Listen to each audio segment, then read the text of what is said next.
हिमाचल प्रदेश कांग्रेस सरकार और संगठन के बीच सब कुछ सही नहीं चल रहा है। सरकार के कुछ विधायक भी नाराज चल रहे हैं, जिसको लेकर कांग्रेस प्रदेश अध्यक्ष प्रतिभा सिंह ने सीएम सुक्खू को सलाह देते हुए कहा कि संगठन के लोगों को नजरअंदाज ना किया जाए। अगर वर्कर हताश होकर घर में बैठ गया तो आगामी लोकसभा चुनावों में जीत दर्ज करने में भी मुश्किल आएगी। कांग्रेस को सत्ता में लाने के लिए कार्यकर्ताओं ने दिन रात मेहनत की है, जिन्हें सरकार में अधिमान दिया जाना चाहिए। मुख्यमंत्री से कई बार इसको लेकर कहा भी गया है, जिसे गंभीरता से लेने की जरूरत है। वहीं हिमाचल प्रदेश में राज्यसभा की एक सीट खाली हो रही है, जिसको लेकर 27 फरवरी को चुनाव होना है। प्रदेश में कांग्रेस की सरकार है, ऐसे में सोनिया गांधी या प्रियंका गांधी के सीट से राज्यसभा में जाने की चर्चा है, जिसको लेकर प्रतिभा सिंह ने कहा कि सोनिया या प्रियंका गांधी चाहे तो हिमाचल प्रदेश से सांसद के रूप में राज्यसभा जा सकते हैं। दोनों नेताओं से मंत्रणा के बाद इस पर अंतिम निर्णय लिया जाएगा। वहीं केंद्रीय बजट को लेकर भी प्रतिभा सिंह ने कहा कि हिमाचल प्रदेश के साथ केंद्र सरकार सौतेला व्यवहार कर रही है। पिछले वर्ष के बजट में भी हिमाचल को अपेक्षाओं के अनुरूप बजट प्रावधान नहीं हुआ है। आपदा में भी केंद्र ने प्रदेश को मदद नहीं की, जबकि 12,000 करोड़ का नुकसान प्रदेश को हुआ है। नूरपुर से विनय महाजन की रिपोर्ट, AMI न्यूज़ हिमाचल। देखिए, जब सरकार बनी थी तो ये कहा गया था हाईकमांड की तरफ से भी कि सभी को साथ लेंगे, और ऐसा जब लगता है लोगों को कि सरकार कांग्रेस की बनी है, हम सब लोगों ने मेहनत की है, सब लोगों ने काम किया है, हमारे प्रयासों से, वर्कर के प्रयासों से, कार्यकर्ताओं के प्रयासों से सरकार बनी है, तो सरकार में एक स्थान जो कार्यकर्ता है उसको अवश्य मिलना चाहिए। और उसके लिए भी मैं बार बार माननीय मुख्यमंत्री जी से अपनी बात करती रही हूँ, और मैंने उनको यह भी कहा कि संगठन के महान कार्य से और उनके जो उन्होंने मेहनत की उसका फल से आज हमारी सरकार बनी है। तो अब सरकार बन गई है, सभी के दिल में खुशी है। सबने पिछले भाजपा की सरकार में ये उम्मीद रखी थी कि इस सरकार में तो नहीं, अगली सरकार हमारी बनेगी, तब हमें अवश्य कुछ ना कुछ दिया भी जाएगा और कहीं स्थान भी हमको मिलेगा और हमारी पूछ भी होगी।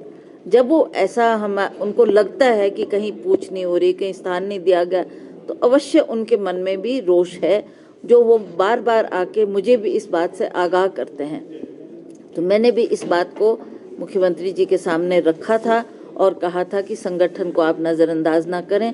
आप हर बार ये कहते हैं कि मैं एक संगठन का आदमी हूँ, तो हम उन लोगों को आपसे और भी ज़्यादा अपेक्षा है कि आप संगठन के लोगों को महत्व देंगे। और मैंने कुछ नाम उनको सजेस्ट किए थे, कुछ लिस्टें बना के दी थी, जो हमारे बहुत ही कर्मठ कार्यकर्ता हैं, उनको कहीं ना कहीं कुछ ना कुछ अवश्य उनको स्थान भी मिलना चाहिए था, उनके काम भी होने चाहिए थे। ऐसा मैंने उनसे पुकार की थी, तो उन्होंने मुझे आश्वासन दिया था कि हाँ कर रहे हैं, पर अभी ऐसा लगता नहीं है लोगों को कि हमें कोई महत्व मिला है।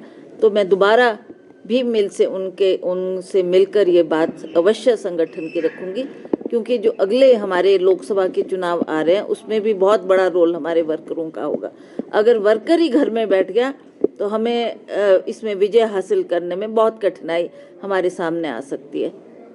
पर मुझे लगता है कि हर व्यक्ति, हर कांग्रेस का कार्यकर्ता, नेता सभी काम करेंगे और अवश्य जो ये लोकसभा के चुनाव है उसमें अपने प्रत्याशियों को। देखिए, मुझे ऐसा लगता है कि केंद्र सरकार हिमाचल प्रदेश में क्योंकि कांग्रेस की सरकार है, इसलिए हमारे साथ भेदभाव कर रही है। जिस तरीके का बजट पिछली साल भी पेश होना चाहिए था, उसमें कई चीज़ों में कट लगा है, और जो हमारा हक था उसको भी उन्होंने नज़रअंदाज किया है। अभी आपने देखा, पिछली बार जब बाढ़ आई तब भी हम बार बार गुहार लगाते रहे, बार बार पुकार लगाते रहे कि हिमाचल प्रदेश में बहुत 12,000 करोड़ का नुकसान हुआ है, इसकी भरपाई केंद्र सरकार करें। उसमें भी हमें कुछ भी राहत का कार्य ऐसा नहीं मिला जिससे हम ये कह सकें कि मोदी सरकार ने हिमाचल प्रदेश की मदद की है।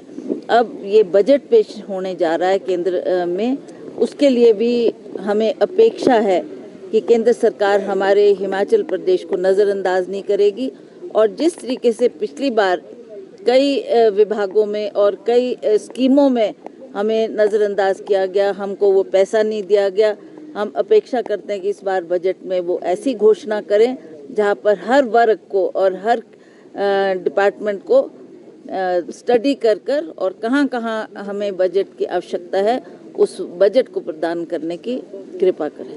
मैम, राज्यसभा की सीट भी खाली हो रही है, तो क्या अपेक्षा है कि सोनिया गांधी या प्रियंका जी का नाम यहाँ से भेजा जा सकता है? हो सकता है, उनसे भी हम चर्चा करेंगे और उन्हें अगर ठीक लगे तो ये सीट उनको भी दी जा सकती है।